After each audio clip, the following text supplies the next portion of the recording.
In today's video, I'm going to teach you how to create password-protected file or folder in Google Drive. We'll build a simple password gate using Google Forms so people only get the Drive link after they enter the correct password.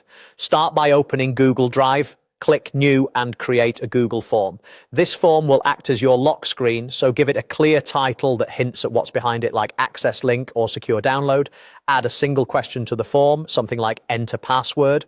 Make sure the question type is short answer and toggle it to required so no one can submit without typing something. Next, open response validation for that question. Choose the type that fits your password. You can use number if you want a numeric code, or text for a word or phrase. Most people will pick text. In the validation field, type the exact password you want to accept.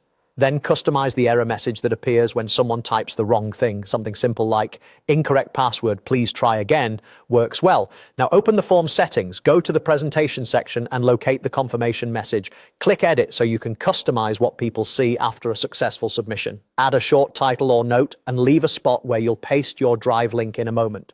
Switch back to Google Drive and select the file or folder you want to protect, such as an image, document, or directory.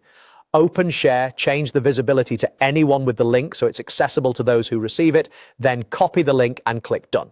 Remember, you're not exposing this link publicly. The form password will control who sees it. Return to your form's confirmation message, paste the link and save your changes. Publish the form so it's live. If you see a done or a second publish prompt, confirm that as well. Finally, copy the responder link, the public link to your form, and share that link with the people who should have access. They'll open the form, enter the correct password, submit, and immediately see your confirmation message with the Drive link. A few quick tips to wrap up. Use a password that's hard to guess and avoid reusing sensitive passwords you use elsewhere. If you ever need to revoke access, change the Drive link's sharing settings or update the password and confirmation message.